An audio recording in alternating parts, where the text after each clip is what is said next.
Hola, buenos días a todos. Seguís en Radio 3, ahora con Pensamiento 3. Vamos a mantener la charla de costumbre en los viernes con Agustín García Calvo. Os adelanto los teléfonos para que vayáis interviniendo cuando lo deseéis. Son el 442-7126 y el 711-1099. Los repito, 711-1099 y 442-7126. Bueno, hoy tenemos un tema que así planteado puede sonar un poco rimbombante, pero han sido varias las peticiones de algunos de vosotros para que se sacara antena, y de hecho hay un par de contribuciones de oyentes que han escrito poniéndonos algunas notas sobre ello. Así que hoy, complaciéndoles, y seguramente otros de vosotros que no os habíais manifestado sobre ello, vamos a hablar de arte. Buenos días, Agustín.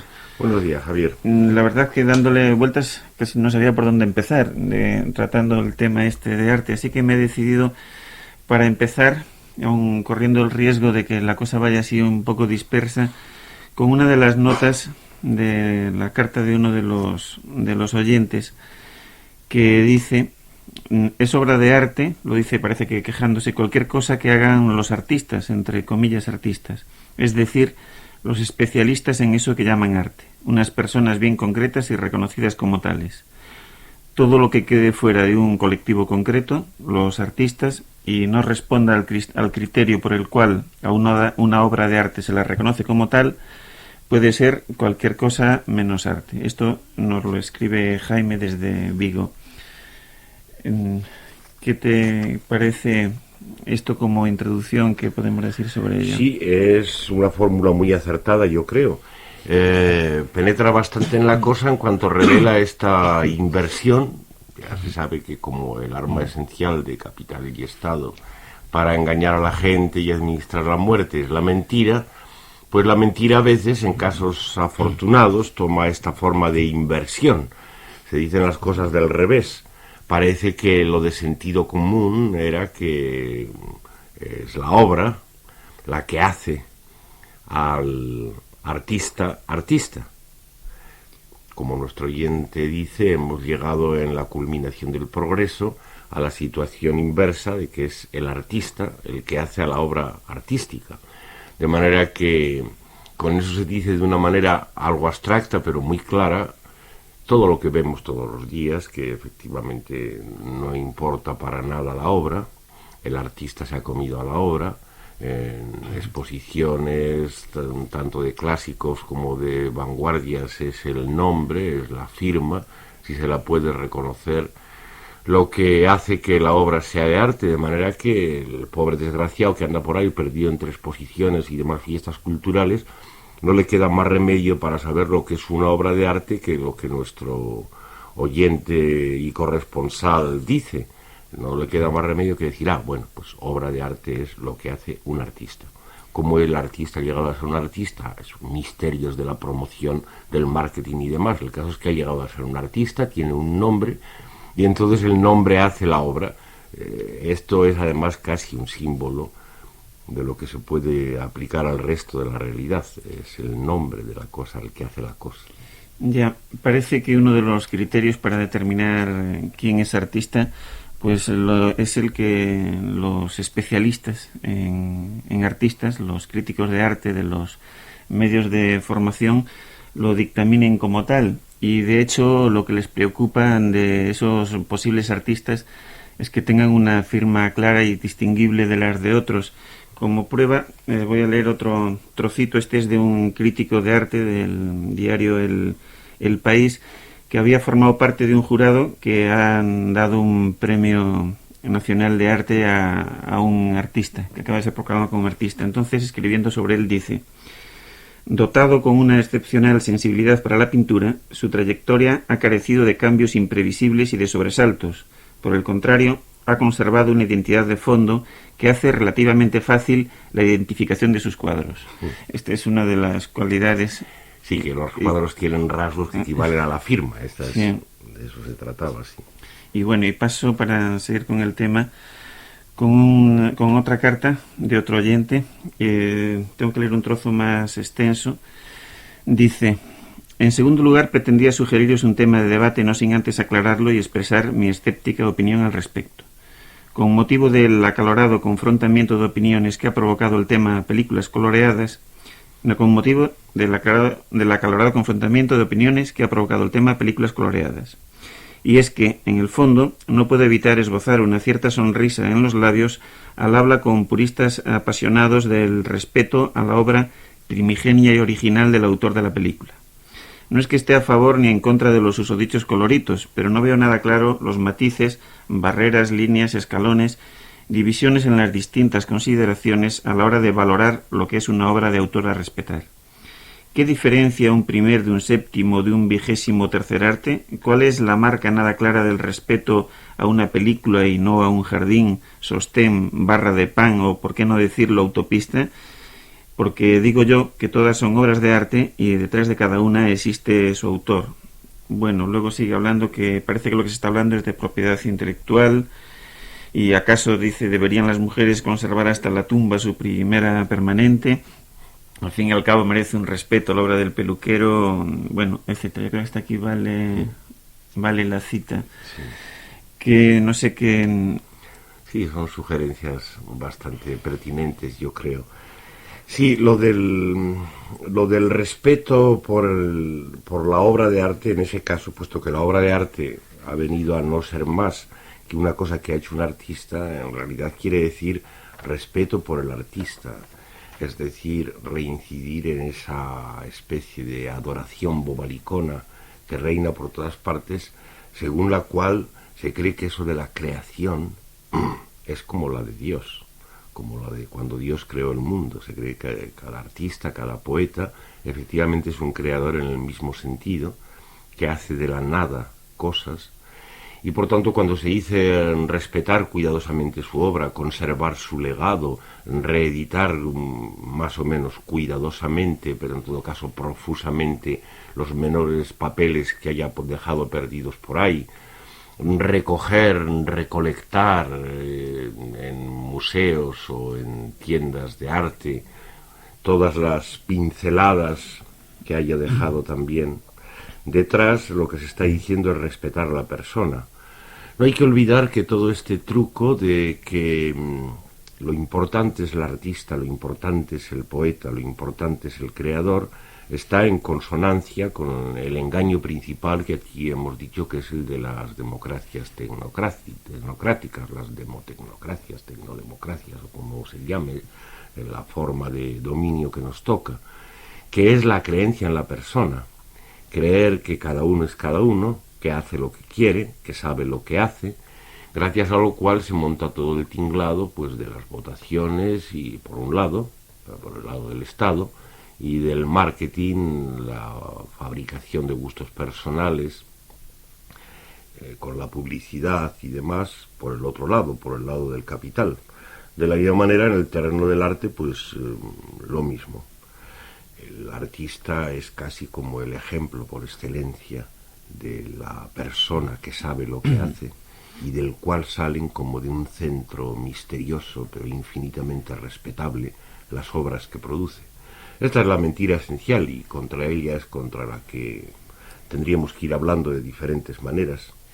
Sí, bueno, creo que tocaría también, si acaso, antes de que nos lo pidan, de confrontar esta importancia del artista dentro del mercado actual de las obras de arte, del papel que juegan las obras de arte en ayudar a rellenar ese tiempo vacío del que tantas veces nos has hablado, que nos van creando Estado y Capital, pero también un poco de los mecanismos propios del arte.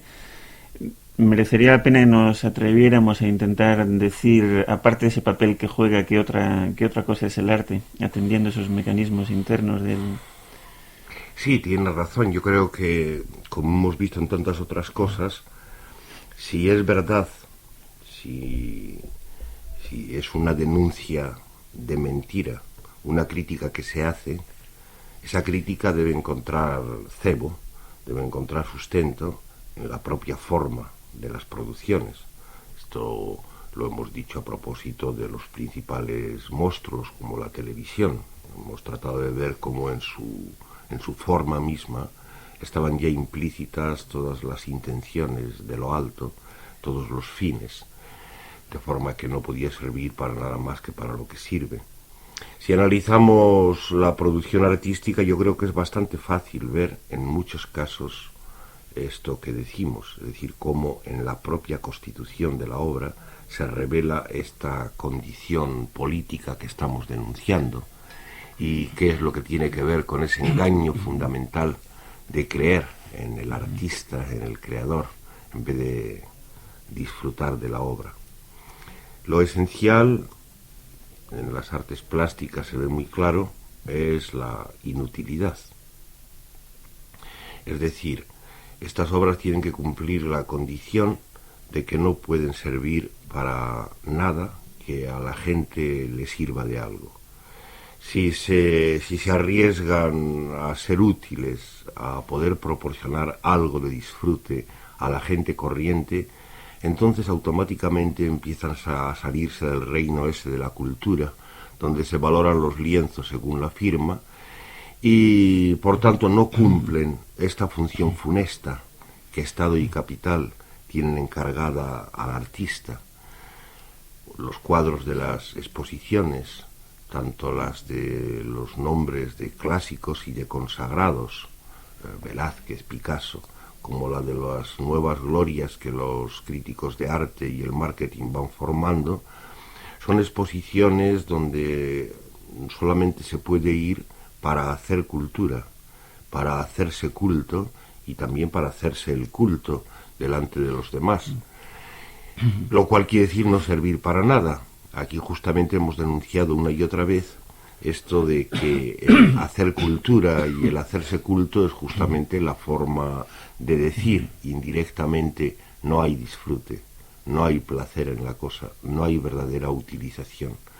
De manera que esta función la cumplen de diferentes maneras, más a lo clásico, más a lo vanguardista. No hay que olvidar que, por otra parte, las vanguardias son ya bien clásicas, por lo menos en el sentido de la vejez, puesto que tienen casi 80 años. Y la actitud de las vanguardias no ha cambiado mucho desde que surgieron como vanguardias hasta los diferentes intentos de renovación a los que asistimos todos los años, a los que asistimos mientras oímos las trompetas de los críticos que proclaman que cualquier novedad en el tratamiento de las masas, en el tratamiento de los colores, en esto, lo de más allá, en cualquiera de los camelos que los críticos manejan, representa de verdad una innovación, una rotura con algo anterior. No, la condición se sigue cumpliendo, nada sirve para nada. Por desgracia, a veces esto no aparece tan claro, porque hay casos en que se pretende, y la pretensión llega a ser en ocasiones algo palpable, que efectivamente la obra está sirviendo a una función práctica, está sirviendo a una utilización.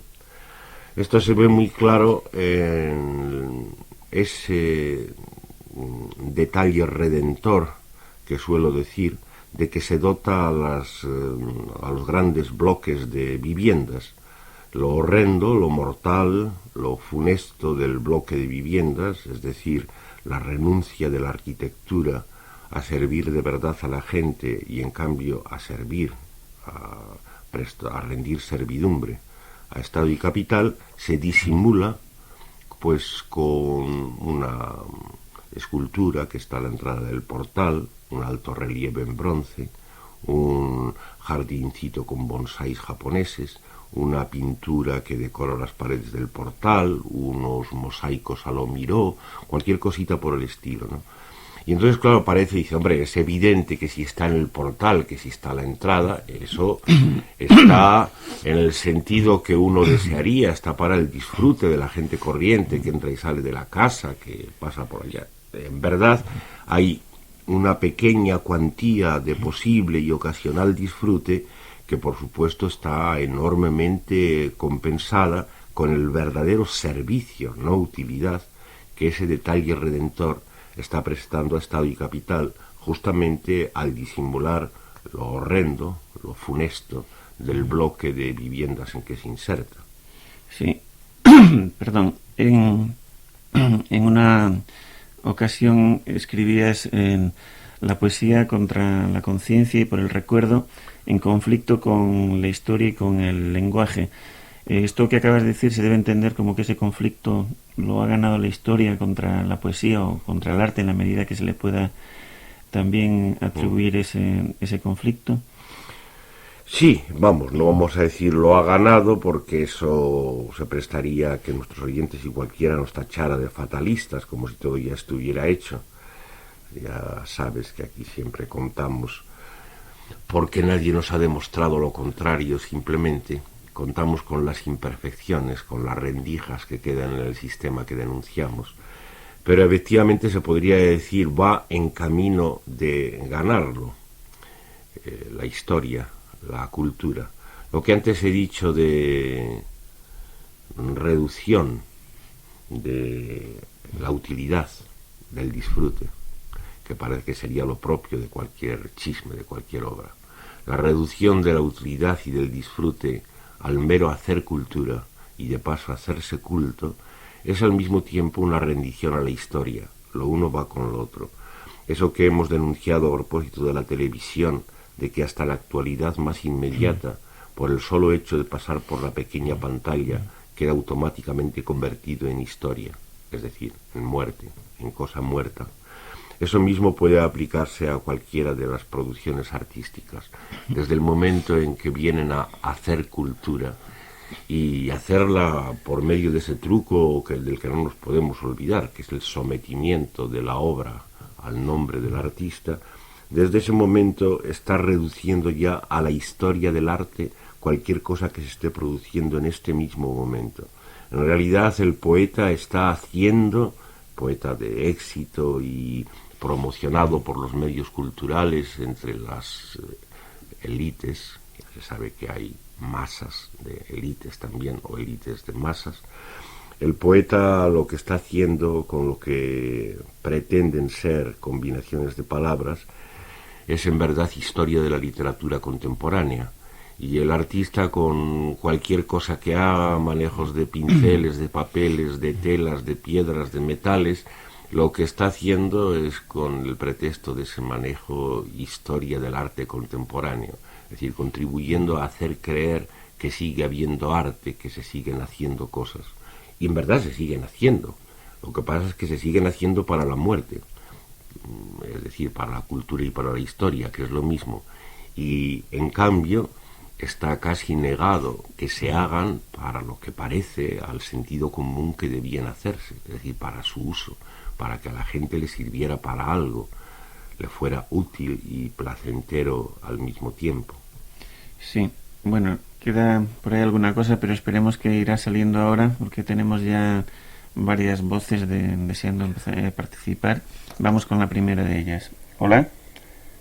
¿Hola? Sí, ¿yo? Sí.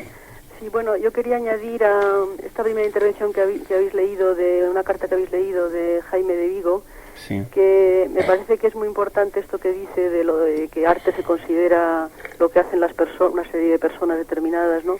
Porque esto es lo que permite fijar unos prototipos culturales que son lo que luego sirve para la educación de los niños, ¿no? O sea, que esto juega un papel en la modelación y en la educación de los niños, el hecho de fijar unos prototipos, unas personalidades y decir que esto es el arte, ¿no? Entonces esto es lo que va haciendo la cultura esa que va haciendo que las generaciones vayan siendo pues adecuadas al orden establecido actual, ¿no? Porque llamar arte a cualquier manifestación o expresión de cosas bellas o de la belleza, pues esto puede ser peligroso, ¿no? Que es una manera también de crear ahí una cortapisa, ¿no? Y de facilitar la educación esta de los niños para el sistema, ¿no? Sí, espera un momento, no cortes todavía, porque efectivamente esto que sugieres es interesante y merece la pena que aprovechemos esta relación entre la producción artística, en su manera actual, que es esa del arte sometido al artista, y la utilización para formar los niños. En efecto, a los niños se les modela, se les configura, por emplear palabras artísticas, y entre otras cosas se les configura por medio de este truco de meterlos cuanto antes en la historia de la cultura. Es decir, hacerles perder cualquier noción de disfrute que puedan ellos tener respecto a obras de arte, hacérsela perder por el camino de enseñarles desde prontito que aquello, la importancia que tiene es para ser cultos, para hacerse cultos, para hacer cultura. Pero entonces se me ocurría una cosa según te oía hablar. ¿Qué se diría de esas pedagogías que en cambio pues ponen mucho empeño en hacer que los niños sean pequeños artistas y hagan bolitas de barro y figuras y cosas así, o jardincitos o pinturas? ¿Qué dirías de eso tú? Hombre, el problema está en que siempre se intenta poner modelos y, o sea, todo lo que sea facilitar medios técnicos a los niños para que hagan lo que quieran, pues está bien, pero desgraciadamente no es lo que se suele hacer, ¿no? Sí, yo tenía mis dudas, tenía mis dudas respecto a esto. Desde luego lo que sí parece es que no solo la escuela, sino tal vez más bien los padres y familiares toman desde muy pronto la costumbre de que cuando el niño hace unos garabatos, no solo se ríen y disfrutan con ellos, lo cual sería muy inocente, parece, ¿no? Sino que enseguida empiezan a hacerle al niño tomar aquello como si fuera un signo de su propia genialidad o algo así, ¿no? ¿Cómo ves tú eso? Hombre, pues no sé, porque, no sé, por otra parte habría que contemplar de una manera pues un poco distante quizá, ¿no? El que los críos hagan lo que quieran, ¿no? Y bueno, pues si toman iniciativas, pues respetárselas, ¿no? Yo no sé. Sí. Hombre, siempre hagamos lo que hagamos, siempre vamos a estar influyendo, o sea, es bastante difícil sustraerse a no ejercer ninguna influencia, ¿no? Sí. Lo único, pues bueno... Se pueden ejercer contrainfluencias, tal vez. Es una empresa un poco difícil. Sí, siempre habría maneras de, qué sé yo, romper, puesto que sabemos que la tendencia es que las obras tengan su firma y que la firma se coma las obras, pues hacer cosas para que los niños, no sé, se sintieran rota de alguna manera esta relación, decirles que lo que hacen son anónimas, ¿no? Claro. Bueno, muchas gracias, seguiremos hablando de esto. De acuerdo. Salud. Hasta luego. Vamos. Sí, habría que, perdona sí. Javier, es que efectivamente esta punta habría que sacarla. Sí, para niños y para mayores, puesto que se sabe que la forma de engaño dominante es esa por la cual la firma se come a la obra, no sé, habría que inventar toda clase de trucos para acostumbrar a la gente a la posibilidad de producir obras anónimas, obras sin nombre. Si esto se pudiera conseguir, lo mismo en poesía, canciones, que en obras plásticas o en música, pues sería una bendición. Es decir, estoy haciendo yo, pero yo no soy yo con el nombre propio porque no me llamo de ninguna manera. Soy simplemente ese yo que dice yo en cada momento que se pronuncia una frase y que ya hemos dicho que es el pueblo mismo. Y soy yo el que estoy haciendo cosas que por tanto no son mías de mí con nombre propio, sino que son en cierto sentido anónimas. Producir cosas anónimas sería casi como la gloria y la bendición. Sí, no quería decirte a propósito de esto que para eso el seudónimo no ayudaría gran cosa, ¿no? Los seudónimos ya sabe lo que pasa. En general, cuando hay éxito, se convierten en nombres propios, tan nombres propios o incluso más hábiles para sus funciones que los nombres de pila y de familia. Hombre, una multiplicidad de sinónimos, y un señor acabara por llamarse de 20, 30 o 40 maneras distintas y a cada momento de otras, sería una aproximación a eso que estaba diciendo de que la obra en verdad no la hago yo con ningún nombre propio, sino yo en cuanto simplemente yo que dice yo como cualquiera y que por tanto es pueblo. Una aproximación.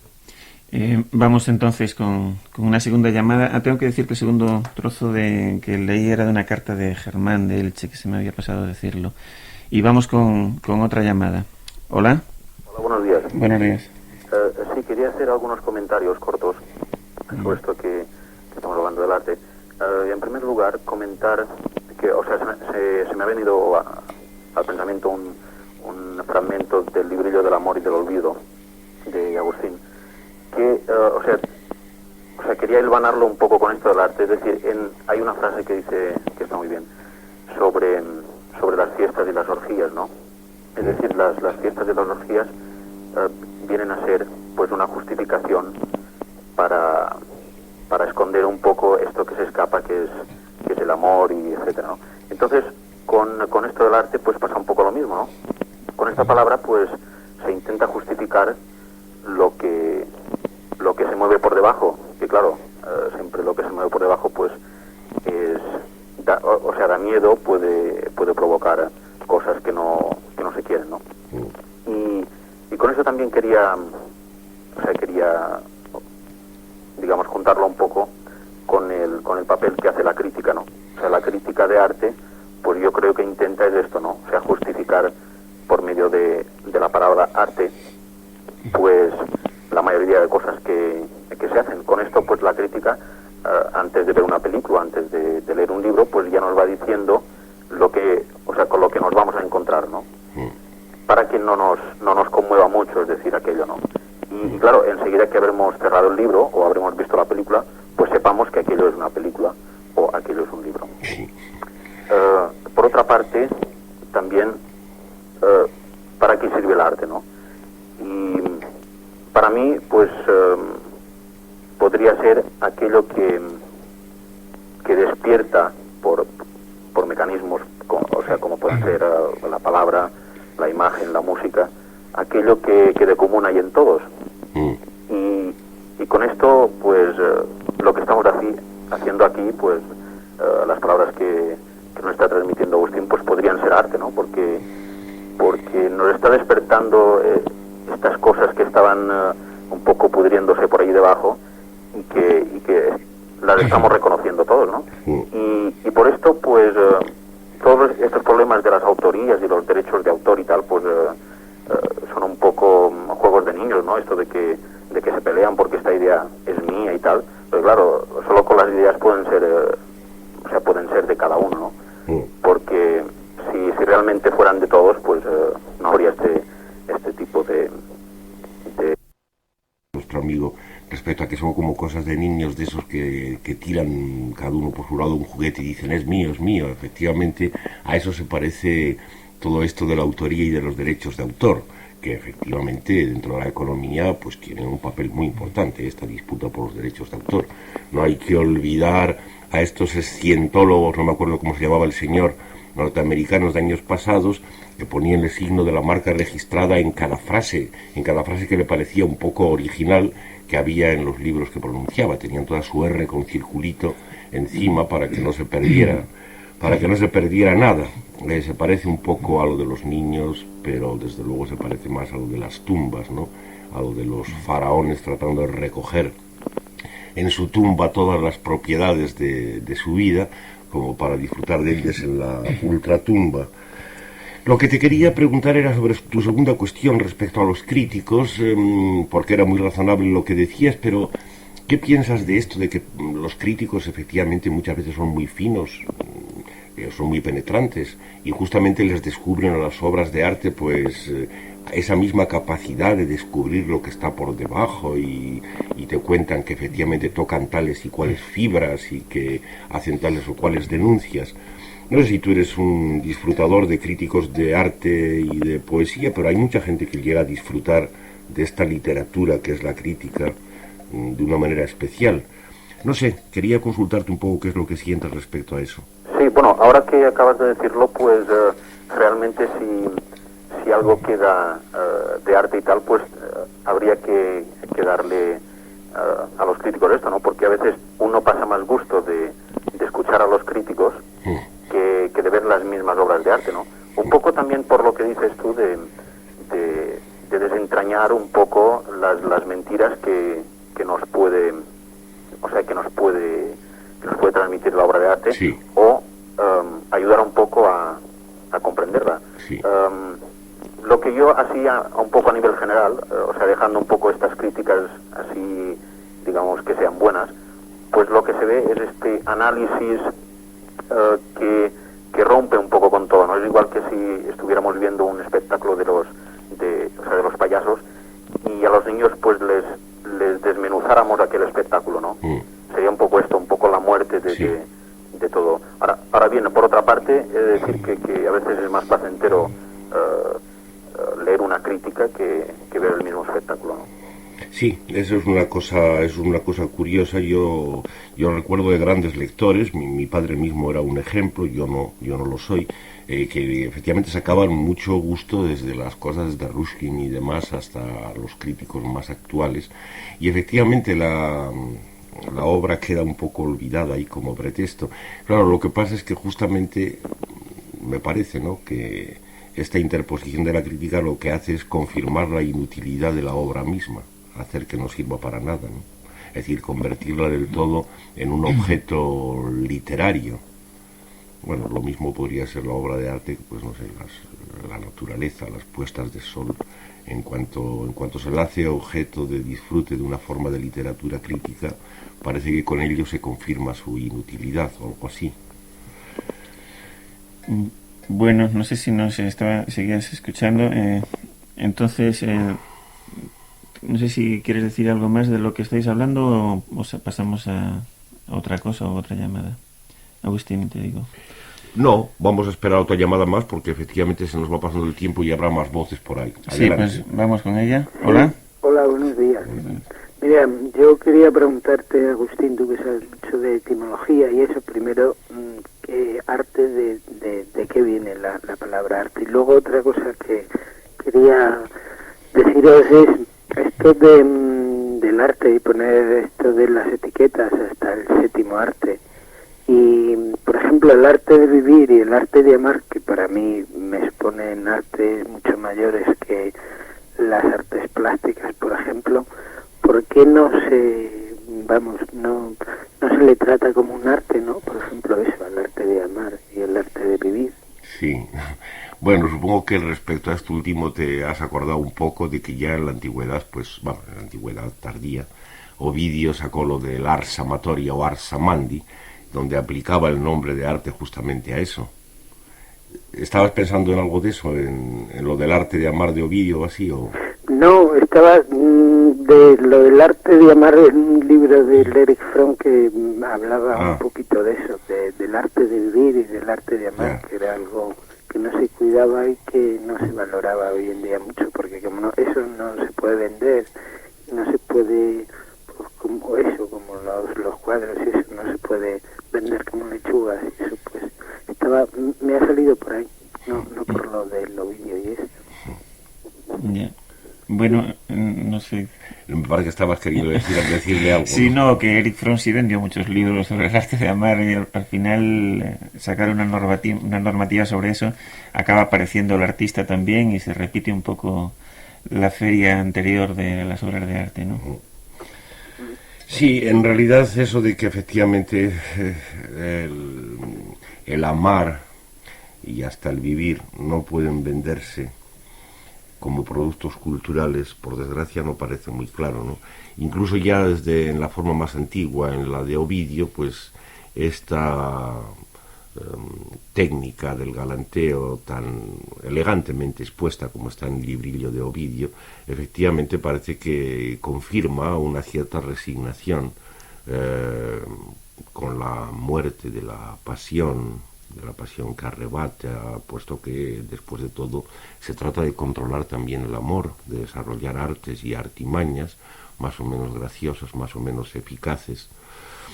Pero bien, está bien que hayas recordado que en efecto la noción de arte se aplica a cosas que no son propiamente las obras de arte plástica o literaria o musical, y sobre ello ya han oído nuestros oyentes. Bueno, pues muchas gracias. Ahora te diré algo respecto a la palabra arte.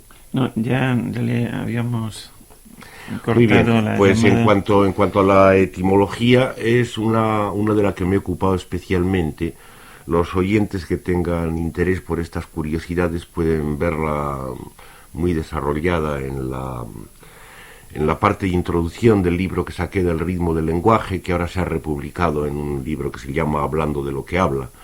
Allí recorría esta raíz ar que tiene muchas apariciones en las lenguas indoeuropeas. Es una raíz que tiene sobre todo el sentido de ajustar, ensamblar, y por tanto es la misma raíz de armonía y de muchas otras palabras que indican ensambladuras, fábricas compuestas.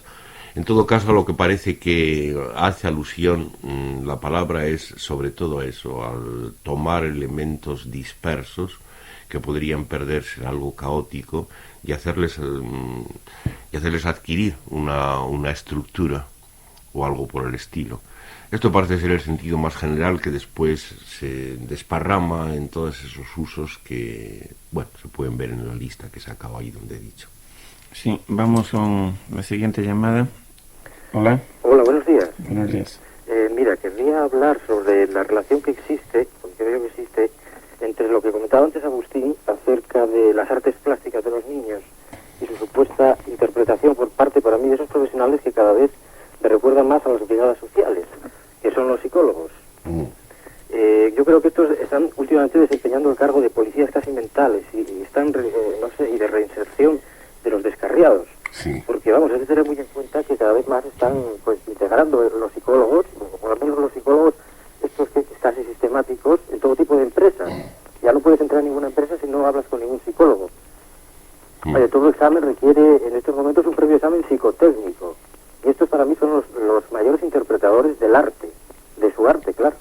Querría que hablaras un poco acerca de esto. Sí, pero primero vamos a seguir hablando tú y yo porque no sé muy bien cuáles son las impresiones que a ti te han movido más a esta intervención. Yo creo que es razonablemente airada, porque efectivamente la invasión la notamos. Psicólogos de empresa introduciendo la psicología en los niños, pero con respecto a los niños, con respecto a la escuela, ¿qué es lo que más te ha herido a ti para sacar esta cuestión? Lo que más me ha ido. Sí, ¿qué aspectos de la intervención de psicólogos o técnicos del alma en cualquier sentido? Bueno, todo, como dices tú, toda persona que intenta llevarte por no sé, por el camino que él cree que es el del bien, ya realmente, no sé, pero no lo veo precisamente muy bien, eso de creer que existe pues un bien absoluto, una realidad absoluta, sean primero los sacerdotes, sean los maestros, que son los que menos preparados están, en cualquier sentido. No sé, en fin, yo creo que cualquier persona que pretenda hacer de ti, pues, una a imagen y semejanza como Dios, por lo visto, nos hizo a los demás, sí, ¿no? Sí. O sea, que toda imagen y semejanza de otro, pues Sí. no me parece nada ético. Sí, yo creo que era en este sentido, como tú decías, que esto era la operación artística por excelencia, esta de los psicólogos y formadores, ¿no? De todas formas, yo no sé si quizás te haya entendido mal, pero tú has dicho que el arte debía de ser útil, el arte. Sí. El arte debe ser útil. Sí, has entendido. O sea, que por ejemplo tú estás de acuerdo en que, no sé, una ópera de Wagner o yo qué sé, pues la música de Händel, de Beethoven, de Mozart, tiene que ser útil. Sí, cualquier cosa que se haga tiene que ser útil, es decir, servir para el disfrute, lo que sea. Es decir, lo que yo llamo no útil es cuando solo sirve para hacer cultura. Pero, por ejemplo, útil en el sentido emocional.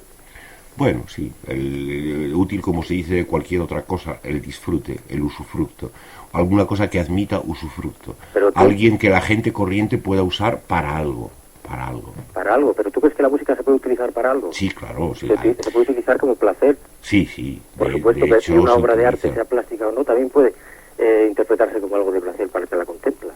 Por supuesto, cuando da placer, yo creo que ya hay usufructo, hay disfrute. Pero, entonces tú me planteas que el placer es absoluto, es decir, hay un tipo de placer concreto que debe dar disfrute, uno concreto, absoluto. No, en general lo que planteo sobre todo es que como reina la idea de que la utilidad, la utilización y el usufructo se contraponen al placer, pues entonces hay que empeñarse en hacer ver que no, que lo útil es placentero, lo placentero es útil, y que establecer una diferencia entre el uno y lo otro pues es engañoso, y es una de las formas del engaño que reinan. De manera que no tiene que ser un placer específico ni ningún placer absoluto, simplemente algo que dé placer, pero a gente corriente, no para hacerse culto, no para hacer cultura. Claro, por ejemplo, contemplar una puesta de sol. Ocasionalmente, porque la verdad es que muchas veces sucede que, por ejemplo, pues el labrador que anda con su tractor, o el hombre que tiene que recoger las vacas para ordeñar, pues pasa por delante de la puesta de sol sin disfrutar de ella propiamente. Y luego pasa otra cosa peor en el extremo opuesto, que es el señor que ya es culto y que ya está haciendo cultura y la puede hacer hasta con una puesta de sol. Es decir, tomar la puesta de sol como si fuera un cuadro y convertirla en un hecho cultural. De manera que entre esos dos extremos se pierde la posible utilización y placer. Y por el medio pues quedan cosas que de vez en cuando le pueden pasar a gente corriente delante de una puesta de sol que a lo mejor no se le ocurre ni siquiera llamar la puesta de sol, ni mucho menos crepúsculo ni ocaso, que son palabras ya ocultas, ¿no? O sea que el grado ese digamos, vamos, que es relativo, ¿no? El grado de sensibilidad.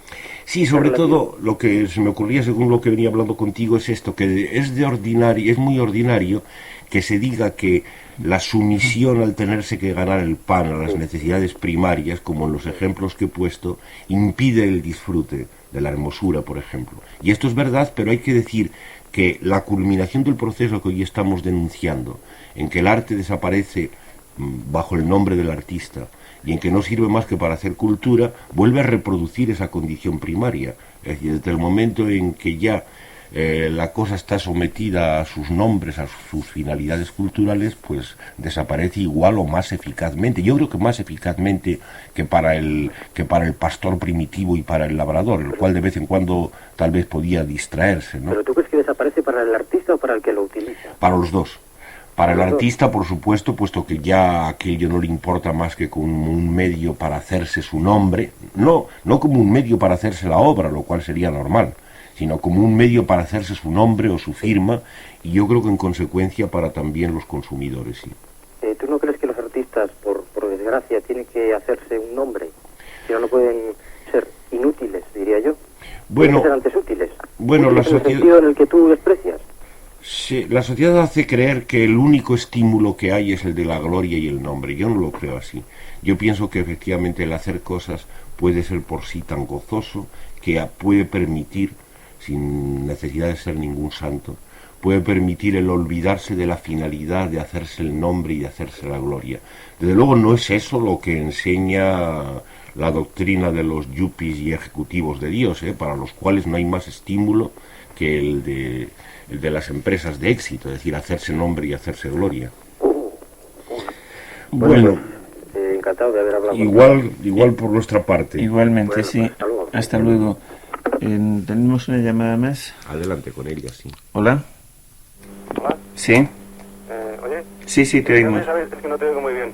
Antes habéis hablado sobre Eric Fromm. ¿Me oyes? Sí. Y habéis, que es que me he recordado de que una obra suya, que es El miedo a la libertad, en la que habla que dice que a partir del Renacimiento, creo que se refería, hablo de memoria, no me acuerdo muy bien, dice que la persona, la persona se ha convertido en un individuo o algo así, o que es más libre desde entonces, o sea que a partir de entonces ha empezado a conseguir la libertad, ¿no? Y bueno, esto no sé si va muy bien, si va de acuerdo con el tema de hoy. Sí. Pero es que me acuerdo que Agustín suele decir lo contrario. Sí. Me parece a mí. Sí. Lo entiendo así. Sí, bastante contrario, pero no te marches todavía porque tienes que ayudarnos a plantear esto en los pocos minutos que nos quedan. Efectivamente es en cierto sentido lo contrario, aunque no te lo puedo garantizar mucho porque yo de lectura de Fromm tengo muy poco. Fue uno de nuestros oyentes quien lo sacó en realidad aquí. Pero por supuesto pienso que ahí puede haber una representación de este engaño al cual se puede hacer arrancar del Renacimiento, si quieres, o desde la Antigüedad. Este engaño por el cual lo que tenemos es la figura del personaje, del creador, como antes he dicho, el individuo personal, que en definitiva es lo mismo que el Dios creador de la teología, ¿no? Y es contra esto contra lo que hablamos, porque efectivamente pensamos que si la obra se subordina al artista, si se cree que la obra sale del artista, de sus entrañas, de su genialidad, entonces la utilidad de la obra está perdida para la gente. Por eso estamos, más bien antes, sugeríamos hasta procedimientos de recobrar el anonimato. como medio de que la producción, al no salir de nadie, o sea, al salir de cualquiera, pudiera servir para cualquiera. No sé cómo sientes tú esto. Oye, Sí, Sí. no te he oído muy bien. no sé Bien, muy bien. bueno, va a ser mejor entonces que sigas escuchando por la radio y cortamos la comunicación. Gracias. Sí, sin embargo, quiero insistir un momento en esto, ¿eh? Es decir, si uno condena la creencia en el poeta, en el creador, en el artista, y la creencia de que la obra sale de él, que en realidad lo que quiere decir es que la obra sirve para él, para hacerse su nombre y para hacerse su fama, con esto va en el ámbito del consumo, va una correlación necesaria. Entonces la obra, sometida así al artista, corre el riesgo de no servir para nada, más que en todo caso para hacer eso de cultura y hacer historia de la literatura, historia de la plástica, historia de la música, cualquier cosa. Sí, tenemos una llamada más, me parece. A ver, cuestión Hola.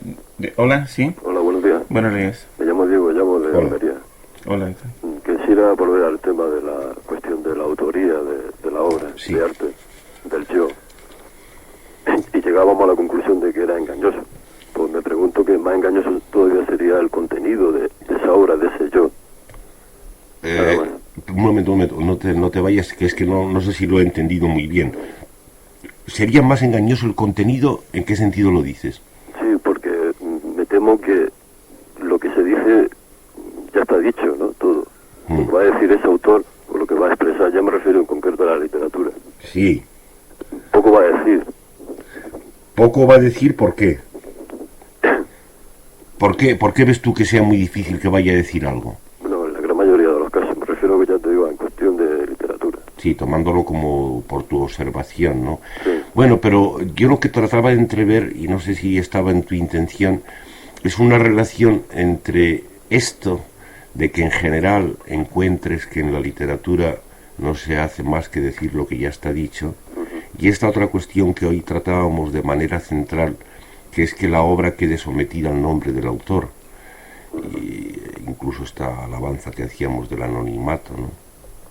No sé si estaba en tu intención. En todo caso, ahora me parece a mí entrever que efectivamente sí que hay una ligazón inmediata entre lo uno y lo otro. Es decir, que la pretensión de personalidad distinta, la pretensión de genialidad, que es lo que reina en el mundo de la cultura, precisamente consigue lo contrario, es decir, la trivialidad y la repetición de lo que ya está dicho. Mientras que de vez en cuando en una producción que saliera de más abajo, más sin nombre, más independiente de su autor, habría alguna posibilidad de que se dijera algo que no estuviera dicho. No Esto sé nos si- llevaría, entonces, ¿Perdón? esto nos llevaría a la conclusión de que realmente el auténtico arte y la auténtica literatura sería aquella que, como he oído algunas veces, vislumbrar las contradicciones del lenguaje en sí mismo también. Sí, por supuesto, porque las obras normales están destinadas, por el contrario, a confirmar las ideas recibidas, a conformarnos con lo que ya está hecho, ¿no? Uno piensa que el acertar con palabras, con música o con lo que sea, a romper con algo de eso, a romper con esa conformidad, sería una función del arte, que al mismo tiempo no estaría reñida con, sino que vendría a juntarse con el placer. Solemos decir una y otra vez que eso, que descubrimiento y placer vienen a ser como dos caras de lo mismo. ¿Se te ocurrió algo más respecto a esto? No, ahora mismo no. Bueno, pues muchas gracias a todo haberte oído. Sí. Gracias. No sé si tenemos alguna llamada más. No hay ninguna. Sí, y en todo caso, respecto a esto, merecía la pena insistir un poco. Esto de que la utilidad del arte, de la que estoy hablando todo el rato, sea una utilidad que al mismo tiempo consiste en la revelación que aquí, jugando un poco con palabras, hemos dicho más de una vez que es rebelión. La revelación, el descubrimiento de la mentira sobre el que la realidad está constituida y sobre la que el poder reina, con el placer, con lo que hoy llamamos placer, descubrimiento.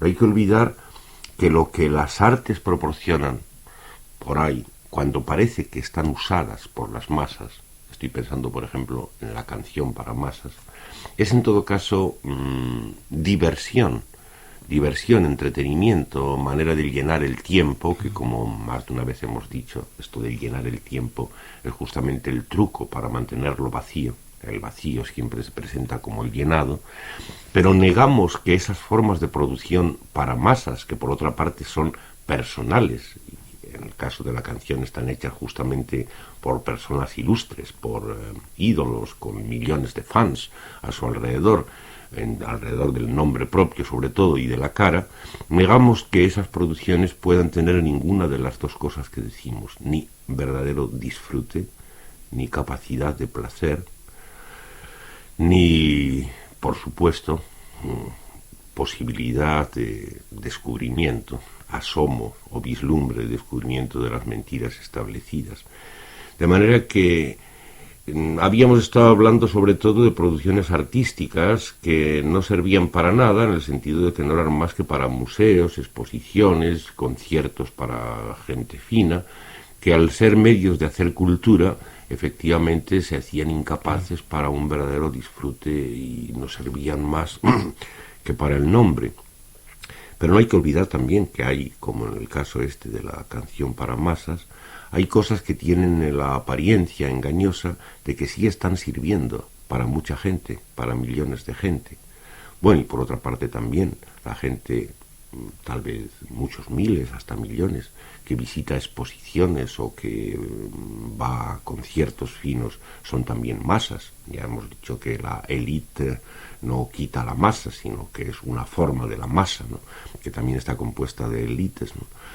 El caso es que parece que hay una utilización, pero en lo que tenemos que insistir es en que esta utilización es justamente la utilización que niega la verdadera utilidad. No se disfruta de una manera palpable, casi diría uno con los sentidos, con la piel. No se disfruta de una manera palpable y consiguientemente no se descubre nada. No hay ninguna denuncia de las mentiras recibidas.